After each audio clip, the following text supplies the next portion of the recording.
Alors, le prochain intervenant, Rav Eliaou Ben Loulou, on l'embrasse.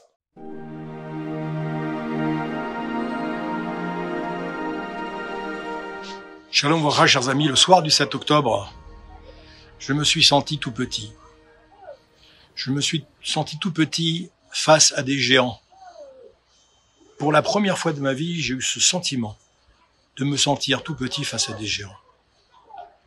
Lorsque nous avons pris conscience à la sortie de Yom Tov, de Simchat Torah, de cette tragédie, de ce drame effroyable, de ce massacre auquel nous avons assisté impuissants, j'ai pris conscience de la grandeur du Ham Israël, mais surtout de la grandeur des neshamot de nos enfants, de nos chayalim. J'avais ce soir-là à la maison une grande partie de mes enfants, les petits-enfants qui étaient présents. 2 de mes enfants, chayalim, réservistes, ont été bien entendu, comme tous les jeunes de cet âge, ont été appelés immédiatement pour partir sur leur base de ralliement. Le premier s'appelle Shimon, le deuxième s'appelle Uriel. Shimon, mon gendre, nous a demandé si on pouvait l'accompagner, parce qu'il n'y avait pas de moyen de transport pour se rendre dans sa base qui était dans le sud, à côté de Gaza. Et bien entendu, on a accepté, moi et son père, c'est-à-dire son père et son beau-père, que je suis pour lui. Et j'ai découvert ce que c'était que la grandeur du Ham Israël. Nous sommes arrivés dans une base où des centaines de jeunes arrivaient de tous les côtés. De tous les côtés. Ils venaient rejoindre cette base sans savoir finalement ce qui allait advenir d'eux. Quand on savait ce qui était en train de se passer à ce moment-là, que la guerre faisait rage. Et je les voyais chacun avec une force, avec un courage, avec une abnégation, avec une messirut nefesh, sans broncher. Chacun allait prendre sa fonction. J'étais vraiment en admiration. En admiration. Certes avec une appréhension, parce que mon fils, mon gendre, partait dans une mission dont on ne connaissait pas l'issue, mais d'une certaine manière, je suis rentré à Jérusalem avec mon Mechoutan, le père de mon gendre, avec une certaine sérénité d'esprit, parce que je me suis dit, ce soir-là, pour la première fois de ma vie, j'ai pris conscience de ce que c'était que Ham Israël Chai.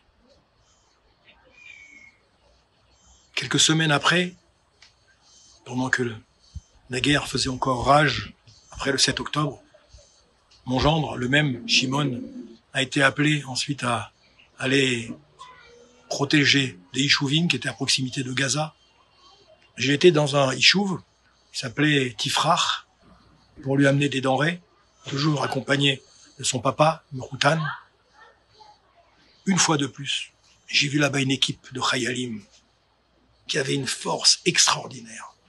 En pleine nuit, des endroits entourés d'Arabes, des endroits entourés de terroristes, des endroits entourés de ceux qui veulent notre peau. Et je les ai vus. Une sérénité, un courage, une force, sans broncher, assumer leurs fonctions, leurs responsabilités, prier avec une foi, une émouna, un bitachon extraordinaire. Et pour ma part, en tout cas, j'ai pris une leçon terrible. Et j'ai compris ce que disait Rav Shlomo Zalman Auerbach. Quand tu n'as pas la possibilité de te rendre sur des kivrei tzadikim qui sont loin, à plusieurs milliers de kilomètres, ou à plusieurs centaines de kilomètres, ou plusieurs dizaines de kilomètres, quand tu as la chance, comme moi, d'habiter à Jérusalem, ne va pas loin, c'est pas la peine. Tu as des très très grands tzadikim, qui sont à un niveau encore plus élevé que les plus grands géants de la Torah. Tu vas à Har Herzl, le cimetière militaire de Jérusalem, où malheureusement sont enterrées toutes les victimes de leur barbarie. Le Hamas, le Hezbollah et les autres despotes du clan Israël. Y va là-bas, tu pries sur les kever de ces Chayalim, kivrei tzadikim. Alors j'ai pris depuis, comme règle de vie, malheureusement, chaque fois qu'il y a un drame, qu'on perd un de nos enfants dans la guerre, eh bien le lendemain il y a l'Evaya à Har Herzl, et j'essaye de m'y rendre le plus de fois possible pour simplement m'associer de manière tout à fait impuissante mais pour admirer la grandeur de ces jeunes, la grandeur de ces tzadikim, la grandeur de nos chayalim. Et de dire quelle chance nous avons d'avoir des enfants, des soldats de ce niveau-là. Nous sommes associés ensuite pendant quelques mois à des actions. Nous avons récolté de l'argent pour leur fournir des manteaux. Nous avons récolté de l'argent pour leur fournir des gilets pare-balles. Et on a fait ces actions avec beaucoup de messirut nefesh, beaucoup de force et beaucoup d'entrain. Pourquoi? Parce qu'on a vu ce que c'était que la grandeur de ces neshamot, théorot et gdoshot, ces âmes pures et saines, qui pour que nous, on puisse être tranquilles chez nous, dans nos demeures, dans nos maisons, dans nos synagogues, dans nos kolélim, dans nos yeshivot, être tranquilles et sereins, que eux soient sur le front, sur les premières lignes pour nous protéger, pour veiller à notre sécurité, pour veiller à ce qu'on puisse continuer nos missions d'éducation, nos missions d'enseignement, quelles que soient les autres missions d'ailleurs. Alors voilà mes chers amis, Am Israël Chai, Kadosh Baruch Hu, il protège nos chayalim, protège nos soldats, il protège nos enfants. Il envoie la réfoua chez les mains à tous ceux qui ont été touchés malheureusement par cette guerre sauvage, qu'il envoie la consolation à toutes les familles qui ont perdu malheureusement des malachim, des anges, des êtres chers, et qu'il envoie la force à ces jeunes de poursuivre leur mission jusqu'à l'extermination totale de ses ennemis, et qu'enfin Kadosh Baruch Hu, il nous envoie Mashiach très bientôt, la Géoula chez les mains. Am Israël Chai, Chazak u'Baruch.